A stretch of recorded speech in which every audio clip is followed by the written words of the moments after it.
Welcome to Strategy Saturday. I'm Charles Carillo, and today we're going to be discussing what is escrow in real estate.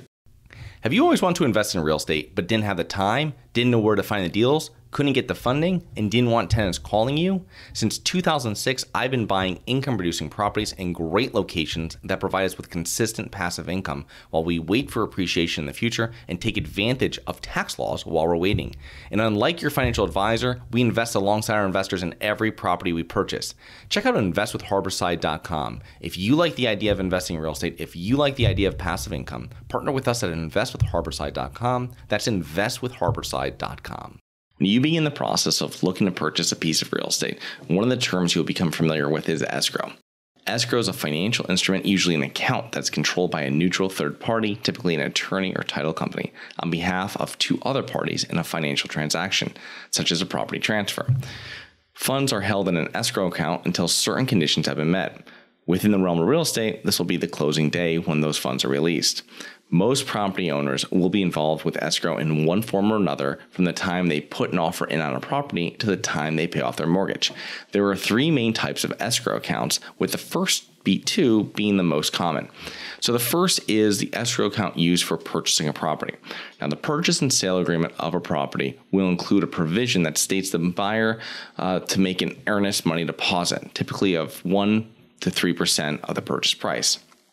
Once their offer is accepted, and that deposit is going to be held in an escrow account until closing occurs, at which time the funds would go towards the buyer's down payment and closing costs.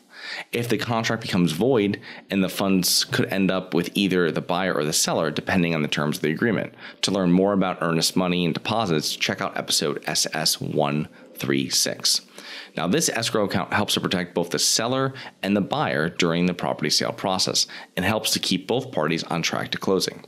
Now, the second type of escrow account is known as the mortgage escrow account or the impound account. Now, this escrow account is utilized once the buyer has purchased the property and is managed by your lender or the mortgage servicer.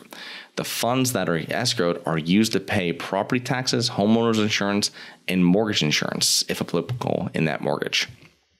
Now, part of the borrower's monthly mortgage payment will include a portion that will fund the escrow account with the lender. The lender will then pay the taxes, the insurance premiums, as they become due. Now, this escrow account runs off estimates since the servicer does not know 100% what taxes will be next year or what your insurance premium will be on the renewal. With most fixed loans, the interest rate is fixed, so the principal and interest portion will remain constant throughout the term of the loan. However, taxes and insurance will change regularly.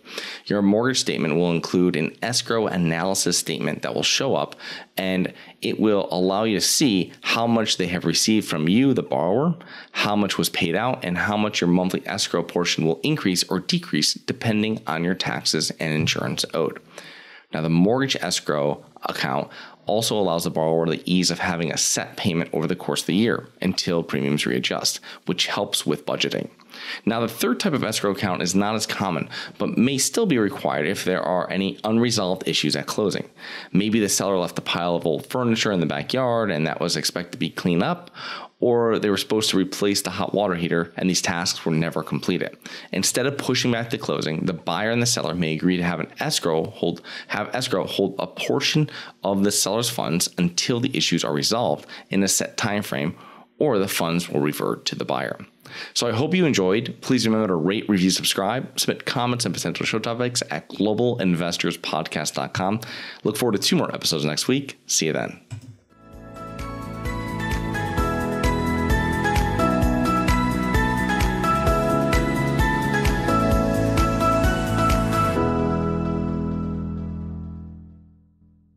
Nothing in this episode should be considered specific, personal, or professional advice. Any investment opportunities mentioned on this podcast are limited to accredited investors. Any investments will only be made with proper disclosure, subscription documentation, and are subject to all applicable laws. Please consult an appropriate tax, legal, real estate, financial, or business professional for individualized advice. Opinions of guests are their own. Information is not guaranteed. All investment strategies have the potential for profit or loss. The host is operating on behalf of Syndication Superstars, LLC exclusively.